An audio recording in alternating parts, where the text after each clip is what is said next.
ఉద్యోగాల మాట ఉత్తదేనని తేలిపోయింది. అధికారంలోకి వచ్చిన వెంటనే నోటిఫికేషన్లు ఇస్తామన్న కాంగ్రెస్ ప్రభుత్వం ఆ దిశగా కసరత్తు చేయడం లేదు. పబ్లిక్ సర్వీస్ కమిషన్కు కొత్త చైర్మన్ వచ్చినా ఇంకా సభ్యులు కుదురుకోలేదు. వాళ్ళు వచ్చేలోపే పార్లమెంట్ ఎన్నికల నోటిఫికేషన్ వచ్చేట్టుంది. ఒకవేళ ఎన్నికల కోడ్ వస్తే ఉద్యోగాల నోటిఫికేషన్లకు ఫుల్ స్టాప్ పడ్డట్టే.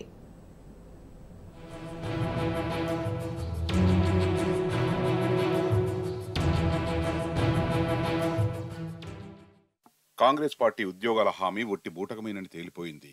గ్రూప్ 1తో సహా రద్దయిన ఉద్యోగాల భర్తీకి తాజా నోటిఫికేషన్లు ఇప్పట్లో వచ్చే అవకాశం కనిపించడం లేదు. ఫిబ్రవరి చివరి వారంలో నోటిఫికేషన్లు ప్రకటించేందుకు తెలంగాణ పబ్లిక్ సర్వీస్ కమిషన్ సన్నాహాలు చేస్తున్నా లోక్సభ ఎన్నికల షెడ్యూల్ ఇందుకు అడ్డంకిగా మారే సూచనలు కనిపిస్తున్నాయి. ఇటీవలే టీఎస్పీఎస్సీ చైర్మన్ గా బాధ్యతలు చేపట్టిన retired DGP IPS Mahender Reddy నోటిఫికేషన్ల జారీపైనే ప్రధానంగా దృష్టి సారించినట్టు తెలుస్తోంది. మహేందర్ రెడ్డితో పాటు మరో 5గురిని సర్వీస్ కమిషన్ సభ్యులుగా నియమించినా అందులో ఇంకా 2 బాధ్యతలు స్వీకరించాల్సి ఉంది. అయితే సభ్యులు కుదురుకునే లోపే ఎన్నికల నోటిఫికేషన్ వచ్చే అవకాశం కనిపిస్తోంది. అదిగాని వస్తే ఇక అన్ని నోటిఫికేషన్లకు బ్రేక్ పడినట్టే. లోక్సభ ఎన్నికల నోటిఫికేషన్ ఫిబ్రవరి 2వ వారంలో జారీ అయ్యే అవకాశం ఉన్నందున ఈలోపే నోటిఫికేషన్లు ఇవ్వాలా లేక ఎన్నికల సంఘం అనుమతి తీసుకుని నోటిఫికేషన్ జారీ చేయాలా, ఎన్నికల ప్రవర్తన నియమావళి అమల్లోకి వచ్చిన తర్వాత ఉద్యోగాల భర్తీకి ప్రకటన ఇవ్వాలా అనే విషయంలో ప్రభుత్వం ఎటూ తేల్చుకోలేకపోతున్నట్టు సమాచారం.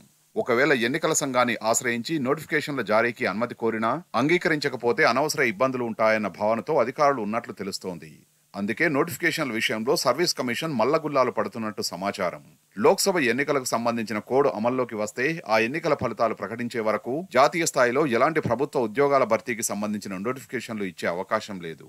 ఫిబ్రవరి 2వ వారంలో ఎన్నికల సంఘం షెడ్యూల్ను ప్రకటించిన నాటి నుంచి ప్రవర్తనా నియమావళి అమల్లోకి వస్తుంది.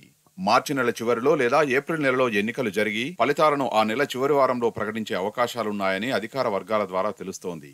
ఈ ప్రక్రియ అంతా పూర్తయి ఉద్యోగాల భర్తీకి సంబంధించిన నోటిఫికేషన్లు మే నెలలోనే విడుదలయ్యే అవకాశాలున్నాయి. అంటే నిరుద్యోగ యువత అప్పటి వరకు వేచి చూడక తప్పదు.